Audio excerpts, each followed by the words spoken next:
À coup de pourquoi?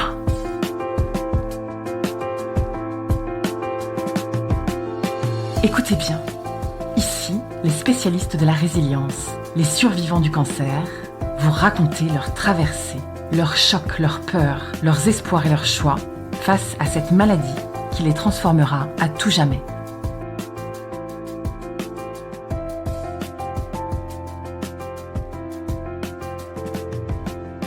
Marine, j'ai 34 ans, je suis mariée, j'ai 3 enfants. J'habite à Berlin, en Allemagne. Mon métier, c'est administratrice dans le secteur de la culture. J'ai eu un cancer de la langue, stade 3.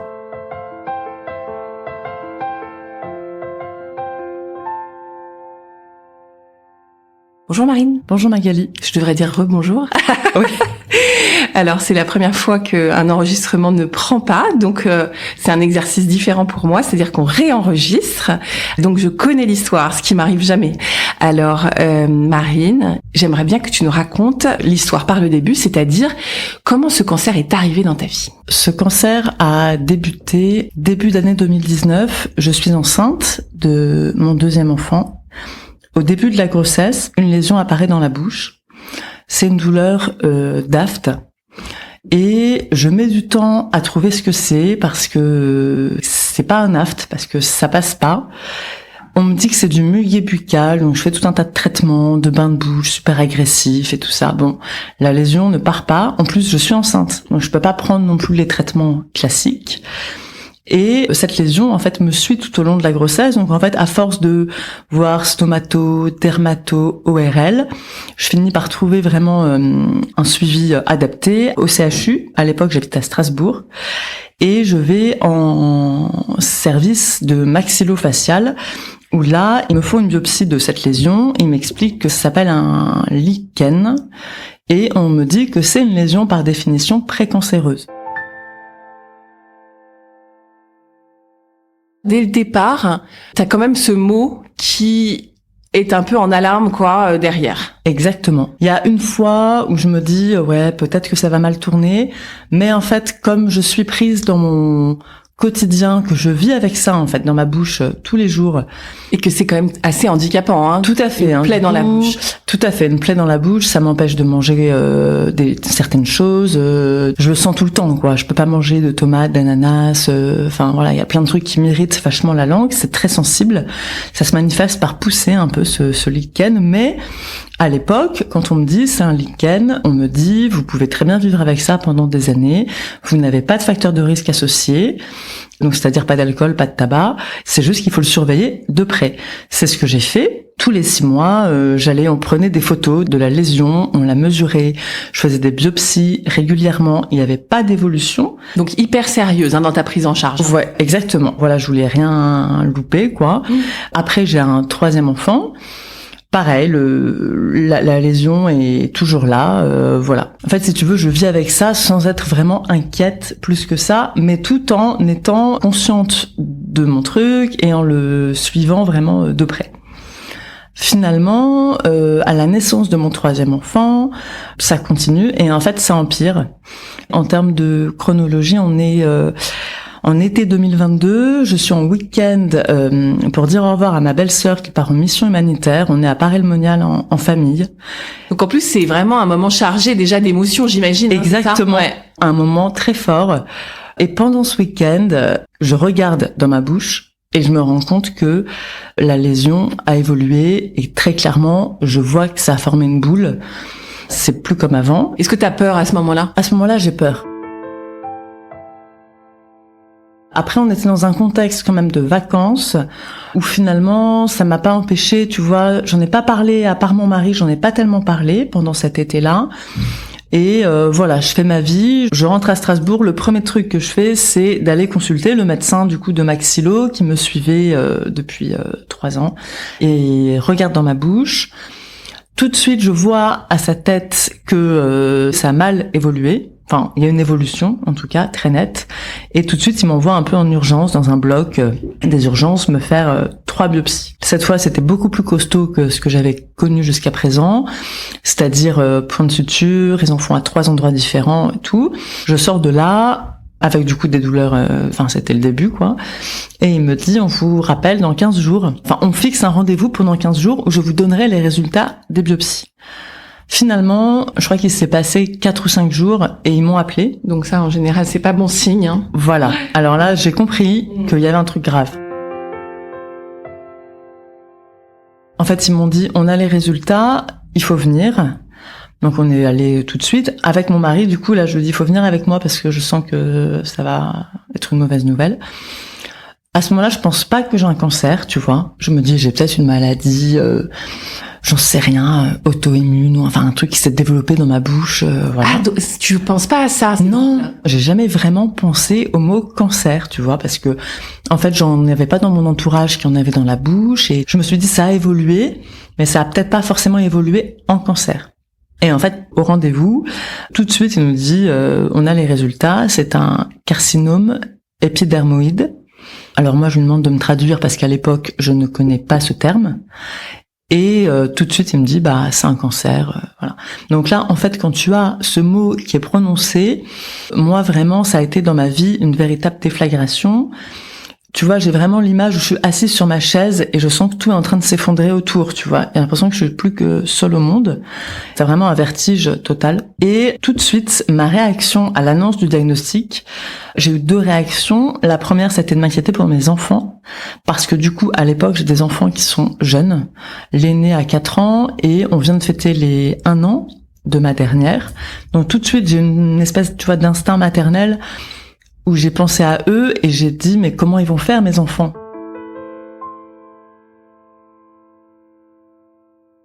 Qui va s'occuper d'eux? Au médecin qui te recevait? Ouais. C'est drôle de l'avoir questionné là-dessus. Ouais. Mais c'est parce que c'était la première... Ça a été ma première réaction. C'est vrai que lui, il a pas pu m'aider, mais ça a été ma première pensée, ça a été pour eux. Parce qu'en fait, à l'époque, je bosse pas et je m'occupe d'eux à fond et... Voilà, donc je me dis en fait comment je vais faire.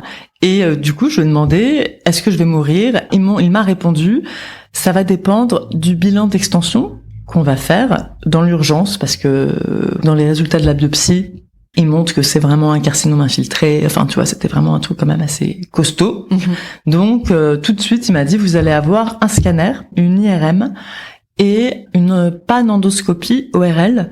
Donc en fait, c'est un examen, t'es sous anesthésie générale et ils te refont des biopsies et ils vérifient, ils regardent un peu l'état de la sphère ORL en général. Ça veut dire que tu sors de cette consultation, il a pas dit que t'allais t'en sortir, hein. Non, pas du tout. Et donc comment on fait quand on sort là d'une consultation où finalement ta vie elle tient à cette recherche d'extension en fait? Voilà. Et là, t'es un zombie pendant 3 jours, tu pleures pendant 3 jours.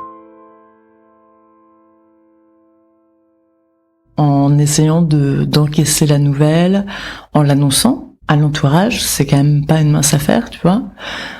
Et déjà, entre toi et ton mari, est-ce que vous avez pu en parler ou est-ce que vous vous êtes regardés? On était complètement sonnés par la nouvelle, mais on a pu tout de suite en parler et être dans le dialogue. Vraiment, je tiens à souligner que mon mari, il a été exceptionnel du début à la fin. Il a toujours été dans le dialogue, dans l'écoute, tu vois, vraiment dans l'accompagnement. Et en fait, on vivait ce combat à 2. Et ça m'a donné aussi énormément de force. Mais en fait, dès le début, on a réussi à en parler, quoi. Que ce soit pas tabou entre vous. Et ton mari, il est plutôt... ça va bien aller, tout ça, ou factuel? Alors, il est plutôt de nature optimiste, ouais. Franchement, il a été d'un bon soutien moral, à tous les niveaux. Et les enfants, vous en avez parlé? Alors, du coup, les enfants, on leur annonce, ils sont petits, mais on leur dit que c'est un cancer, qu'ils aient le mot de la maladie, parce que eux, à leur âge, ils connaissaient les noms de maladies d'enfants, mais là, on leur dit que c'est un cancer. La réaction, écoute, ça a été quoi. Tu leur annonces et puis en fait après, ils retournent jouer. C'est pas les enfants. Voilà. Après, du coup, il y a toute un peu une machine de guerre, tu vois, qui se lance parce que tu rentres dans tes examens. Donc en plus, moi, il m'avait vraiment dit, on va se dépêcher quoi. Donc tout de suite, je commence par faire un scanner ORL, dans la foulée une IRM. Et en fait, là, c'est vrai que c'est un moment où t'es un peu livré à toi-même parce qu'en fait, tu as les comptes rendus, mais toi, tu sais pas les interpréter. En lisant un peu avec l'aide d'un ami médecin et tout, je voyais que j'avais pas de métastase. Et par contre, il y avait un ou plusieurs ganglions suspects à l'IRM. Par contre, on voyait, tu vois, la tumeur, elle a été tout de suite diagnostiquée de stade 3. Donc, on voyait que la tumeur prenait beaucoup de place dans la bouche, quoi. J'ai ça et je fais ma panendoscopie, ORL, sous anesthésie générale. Et là, tu vois, quand même, en reparlant après coup, j'ai quand même l'impression que ils ont été un peu pessimistes, les médecins, après cette panendoscopie.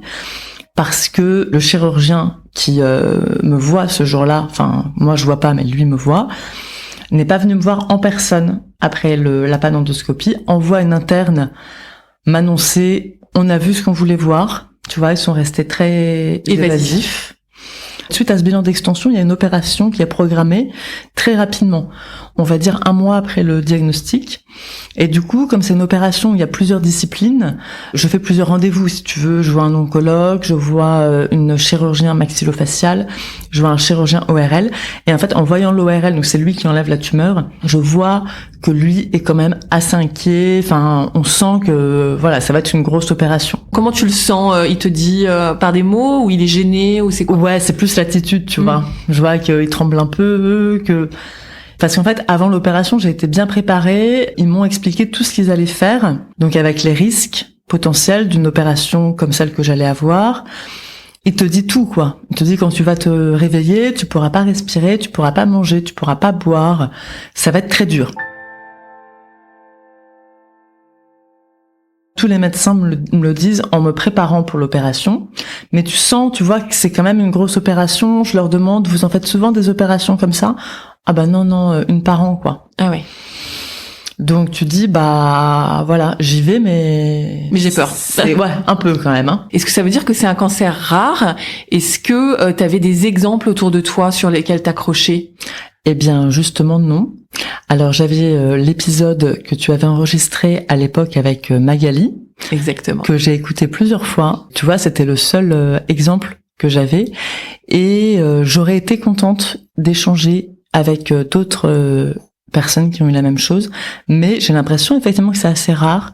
Donc tu vois, moi par exemple avec ce podcast, tu vois, je serais ravie aussi d'échanger avec des gens qui en ont besoin. Voilà, je pense que ça manque un peu quand même, tu vois, dans le suivi. Évidemment, on te propose de voir une psy et ça aide bien et c'est super.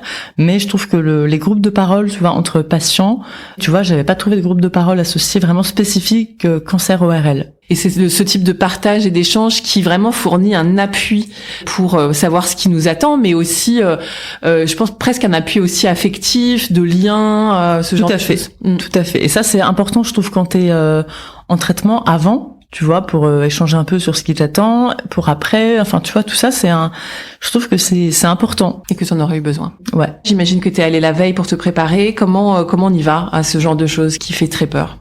La veille, j'étais pas bien. Je me souviens qu'on s'est fait une nuit à l'hôtel en famille, dans un spa, que j'ai mangé mon dernier brunch. J'en ai bien profité. J'ai laissé mes enfants. En plus, ça tombait au moment de vacances scolaires. Bref, donc c'était bien pour eux. Je les ai laissés dans des bonnes conditions à mes parents. Et je suis allée à l'hôpital. Alors la veille, tu vois, en plus c'est un peu impressionnant parce que du coup, en fait, tu t'installes dans une chambre.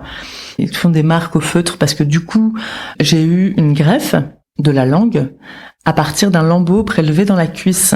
Donc, si tu veux, la veille de l'opération, ils te font tout un dessin sur la cuisse et ils t'expliquent tout le process. Je savais que quand j'allais me réveiller après l'opération, j'allais pas être dans la même chambre, j'allais être en soins intensifs.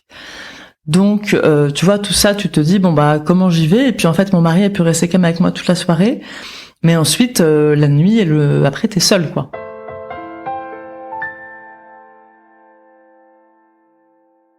Il te réveille en plus super tôt, il te réveille à 5h30 du matin, tu te prépares, tu prends la douche et tout, enfin tout ça c'est un moment fort, tu vois, qui est vraiment un moment marquant. En plus moi du coup, je suis allée au bloc en marchant. J'ai pu parler, tu vois, avec les chirurgiens avant l'opération parce que j'étais en forme quoi, enfin je me sentais en forme en tout cas.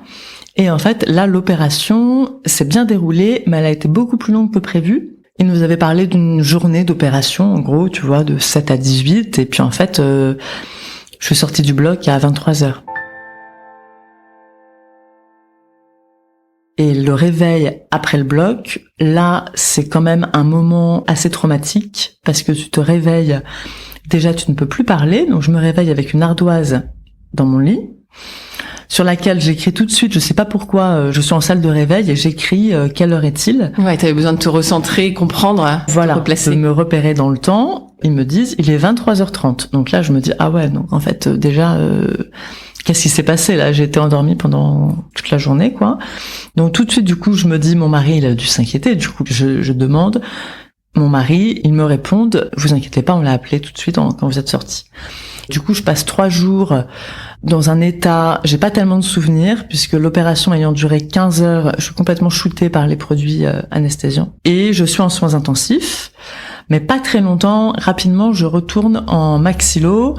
Et tu ne peux pas t'alimenter, hein, c'est ça? Non, alors, je ne peux pas m'alimenter, je ne peux pas boire, je ne peux pas parler, et je ne peux pas respirer, puisque j'ai une trachéotomie.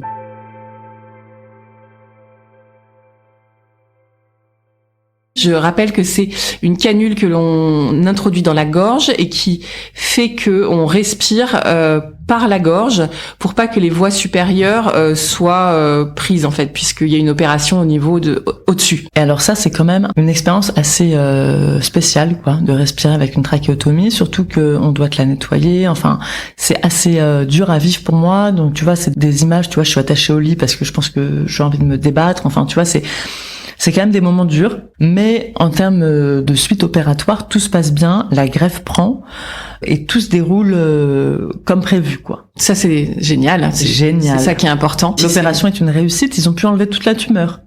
Et en plus, tu vois, il m'avait dit, avant l'opération, on sait pas exactement ce qu'on va trouver. Il est possible qu'on vous enlève les dents, qu'on fraise l'os de la mâchoire. Enfin, tu vois, ça aurait pu être beaucoup plus... Très très dur ça aussi, parce que du coup, t'es parti avec aucune certitude. Exactement. Ça pouvait être beaucoup plus invasif encore, ça fait peur. Voilà. Donc, bonne nouvelle, au réveil, j'ai conservé mes dents. Et finalement, tout s'est déroulé comme les médecins l'espéraient. Alors, je reste un certain temps à l'hôpital parce qu'il faut quand même... Il y a plusieurs choses qui se mettent en place. J'avais une sonde nasogastrique pour l'alimentation. Pour pas que mon visage soit trop encombré, on va dire, il me place une gastrostomie. Donc ça, c'est à nouveau une petite opération.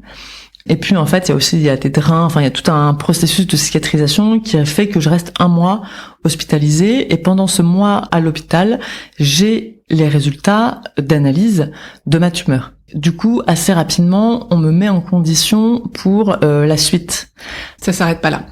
Voilà. Ce que tu pensais au départ, ou on t'avait dit quoi? On m'avait dit qu'il y aurait très certainement de la radiothérapie, mais la chimio, tu vois, on savait pas. Je l'avais pas en tête et peut-être qu'on me l'avait dit, mais j'avais pas... Enfin, j'avais en tête, tu vois, la radiothérapie. J'apprends que finalement, ils ont pu enlever toute la tumeur, mais que dans les marges qu'ils ont pris autour de la tumeur, il y a un micro-résidu qui fait que je dois faire de la chimio préventive en plus. Donc en fait, on m'annonce tout de suite la couleur de la suite. J'ai du coup 33 séances de rayons et 3 séances de chimio, sachant que pendant la chimio, je dors à l'hôpital parce que ça se fait sur 3 jours et en fait entre les perfusions de poche de chimio, ils te gardent sous surveillance. D'accord. Donc en fait, tu repars pour quasiment 2 mois où tu vas à l'hôpital tous les jours. Entre la radio et la chimio. Voilà. Donc ça, quand tu apprends ça, que t'es en post-opératoire, déjà t'es fatigué et t'es un peu au bout, je pense.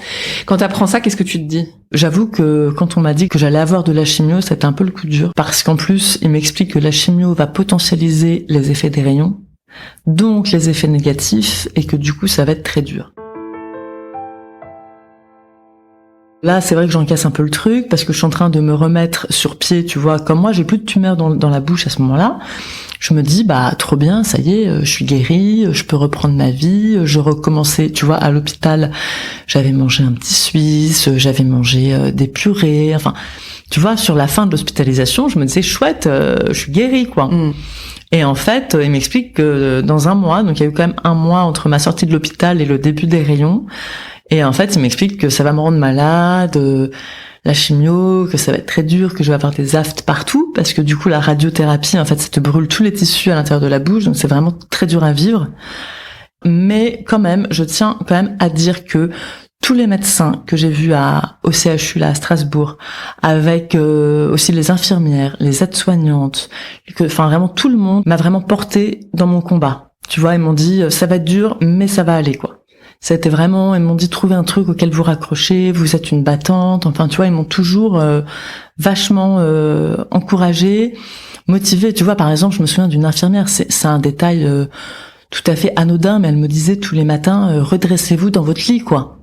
Remontez dans le lit. Et en fait, tu vois, rien que faire ce geste, tout de suite, ça te met dans une autre dynamique pour la journée. Ouais, c'est fou. Parfois, ça tient à rien, mais c'est une posture, en fait. Exactement. Ouais. Une posture de la gagne, un peu. Voilà. Et donc, ce que tu veux dire, c'est que t'as réussi à trouver cette force pour y retourner, quoi. Voilà. En même temps, tu vois, comme j'avais 33 ans et tout ça, je voulais mettre toutes les chances de mon côté pour me débarrasser définitivement de ce cancer. Alors, du coup, j'ai commencé, peu avant Noël, la radiothérapie. Il faut savoir quand même que quand c'est une radiothérapie ORL, c'est vachement invasif. C'est très impressionnant parce qu'en fait, ils te font un masque qui va de la tête à la poitrine. Et en fait, du coup, t'es littéralement vissé à la table de rayon. Donc ça, il faut quand même, tu vois, y aller tous les jours en se disant, voilà, je vais vivre... Enfin, tu vois, la posture est quand même... c'est pas habituel, quoi. Ouais, c'est un peu cauchemardesque. Hein. Ouais. Même si ça dure pas longtemps. Ça dure pas longtemps, ça fait pas mal, mais tu vois, t'es quand même en posture...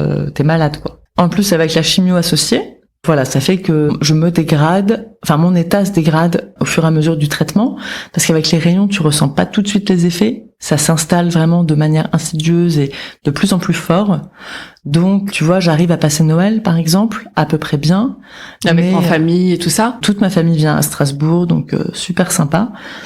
Mais par contre, après, c'est quand même un peu la descente aux enfers, parce que tu sais que tu repars pour une chimio, au fur et à mesure du temps, du coup, en fait, ton corps aussi s'habitue, et du coup, en fait, tu vois, par exemple, j'avais vachement de nausées. La première phase de chimio, ça allait, mais après, au fur et à mesure, tu te rends compte, t'as plus envie, quoi. Tu sais que tu vas avoir la nausée, que tu vas être crevé. En plus, chaque jour, quand j'allais à une séance de rayon, je savais que, du coup, ça rajoutait des jours derrière. Enfin, ça devenait vraiment dur. Tu veux dire psychologiquement, en sachant tout ça et avec la mémoire du corps et c'est ça. Ouais, exactement. Et en plus de ça, physiquement, je commençais quand même à décliner parce que du coup, j'avais vraiment des douleurs. Et dans mon cas, en plus, j'ai eu une galère, c'est que j'arrivais pas à supporter les antidouleurs. La morphine me rendait malade. C'était le seul truc qui pouvait me soulager parce que j'avais vraiment des douleurs très fortes. Et en fait, je pouvais pas en prendre. Donc j'étais un peu démunie. Même les médecins, tu vois, finalement, à part du Doliprane, voilà. Et du coup, c'était une période très dure à vivre. Surtout que quand je termine mes traitements, fin janvier, du jour au lendemain, du coup, tu vois plus personne. À l'hôpital, ils te lâchent, c'est ça? Ouais, voilà. Directement, quoi. Directement. Alors que t'as encore tous les effets des rayons, de la chimio, tu vois, on n'est pas vraiment préparé à ça, je trouve. Donc ça fait que derrière, je suis quand même un peu en souffrance morale et physique, tu vois, chez moi. En plus, t'es en plein hiver, enfin, c'est pas évident. Mais petit à petit, après, je sens, tu vois, que je reprends le dessus au bout d'un mois ou deux. J'ai beaucoup d'aide extérieure. En fait, c'est le temps de cicatriser, quoi. Est-ce que tu as perdu tes cheveux? J'ai pas perdu mes cheveux pendant la chimio. Le traitement que j'avais ne faisait pas tomber les cheveux. En revanche, 3 mois après l'arrêt de mes traitements, j'ai eu une pleurésie, donc une infection pulmonaire assez grave, pour laquelle j'étais à nouveau hospitalisée 10 jours. Donc, il y a un lien avec ma pathologie ORL. Et cette pleurésie, pour le coup, me fait tout perdre. Mes cheveux, là, sont tombés. J'ai eu une antibiothérapie très costaud, qui, en fait, je pense que le stress que ça a généré, tout ça, ça fait que, plus la chimio que j'avais eue, tu vois, qui avait fragilisé, voilà, bref, j'ai quasiment tout perdu. C'est fou, ton corps, il n'en pouvait plus, quoi. Exactement. Quand ça commence à aller mieux, est-ce qu'à un moment vous célébrez la fin? Non, on n'a pas célébré la fin des traitements parce que j'étais vraiment mal. En fait, on se rend pas compte, mais un cancer ORL, c'est hyper invasif. Je pouvais pas parler, je pouvais pas boire, je pouvais pas manger. Et en fait, ça, c'est quand même la base de la vie, quoi. Donc du coup, c'était quand même... non, on n'a pas célébré à ce moment-là. Parce que c'était pas possible, tout simplement. C'était pas possible, ouais. Comment tu faisais pour communiquer? Toujours avec une ardoise? Avec ton mari, tes enfants? Voilà. J'ai eu mon ardoise Velleda qui m'a suivie, voilà. Après, j'écrivais sur mon téléphone. Ouais, alors ça, par exemple, tu vois, c'est un point que les enfants ont beaucoup de mal à accepter. Parce que je parlais avec des gestes, enfin, tu vois, j'essayais de communiquer avec eux, mais ça a été hyper dur. C'est vrai que quand t'es avec une personne qui peut pas parler, du coup tu fais un monologue, et quand t'as 4 ans, en fait, ils comprenaient pas et ça les énervait un peu. Tu vois, du coup, ils me parlaient plus, enfin, ils avaient des réactions un peu de rejet, et moi, du coup, je me sentais quand même vachement isolée. Mais eux, tu vois, ils étaient assez énervés par le fait que j'arrive pas à leur répondre. Oui, et puis en plus, ils savent pas forcément lire à l'époque, donc... Non, exactement. Donc moi, je peux pas leur lire d'histoire, par exemple. Enfin, tu vois, il y a vraiment un moment dur à vivre. Surtout qu'en plus, ça coïncide avec un changement de vie perso énorme qu'on a décidé avec mon mari, c'est-à-dire qu'il change de boulot pendant mon traitement et il part à Berlin 1 semaine après l'arrêt de mes traitements. Donc tu te retrouves quand même seule. Ouais. T'es peut-être aidée par ton entourage quand même avec les enfants et tout, c'est ça? Ma mère a été vraiment exemplaire pendant toute la durée de la maladie. Elle s'est beaucoup occupée des enfants. Et mon mari part toutes les semaines à Berlin. Et en fait, on a le projet derrière de déménager à Berlin. Et ça, tu vois, c'est un projet qui me motive. Et j'en ai vraiment besoin à ce moment-là. Une porte ouverte sur autre chose, c'est ça? Ouais. Pour tenir le coup. Oui. On est dans l'après-cancer, on t'a signifié que ça y est, les traitements étaient finis. Oui. Tu dis que c'est dur de se retrouver tout seul, mais est-ce que t'as aussi ce truc de la peur, en fait, d'après? C'est-à-dire qu'un cancer, c'est toujours ce truc, on se dit, mais est-ce que ça va revenir? Est-ce que ça va pas revenir? Est-ce que t'as peur? Alors, je t'avoue que, comme c'est dans la bouche, je guette un peu le moindre petit aft ou la moindre petite coupure, voilà. La moindre douleur, je suis quand même au taquet. Après, j'ai pas peur puisque je sais qu'ils ont réussi à enlever tout mon cancer et ils m'ont dit que si dans les 2 ans il n'y avait pas de rechute, ça ne reviendra pas. En tout cas pas à cet endroit-là. Donc ça, je suis assez confiante. Du coup, ma vie quotidienne a été pas mal chamboulée puisque je vis du coup avec une nouvelle langue. Tu vois, enfin j'ai une greffe sur la moitié de la langue. Donc je vis avec ça. Je fais une rééducation orthophoniste, kiné, tout ça. Mais en fait, je me dis que maintenant, je vais vivre comme ça jusqu'à la fin de ma vie. Et en fait, ça fait partie de mon histoire, ça fait partie de mon identité, en fait, maintenant. Ce cancer, franchement, j'ai pas de crainte pour l'avenir. Et au contraire, tu vois, maintenant, je suis vraiment dans une dynamique où je me dis qu'il peut m'arriver que des choses positives. Et alors, c'est le bon moment pour te poser la question du podcast, Marine. C'est drôle parce que t'as changé de pays, t'as changé de ville, t'as changé de langue, et dans les 2 sens du terme. Et donc, est-ce que t'as cette impression d'avoir été transformée par l'épreuve? Est-ce que le pourquoi en 2 mots, est-ce que tu te sens différente de la personne que tu étais avant? Très clairement, c'est une épreuve qui m'a complètement transformée. Déjà physiquement, j'ai eu ce cancer assez jeune et du coup il faut que je me reconstruise avec des cicatrices assez visibles, enfin moi je les vois en tout cas. Donc ça m'a fait une vraie transformation physique. Mais je tiens à dire que Marine est là en face de moi et qu'elle a une robe avec un décolleté. Donc si on regarde bien, effectivement, on a une cicatrice de trachéo au milieu de la gorge et tu m'as montré qu'il y avait une cicatrice dans les plis du cou.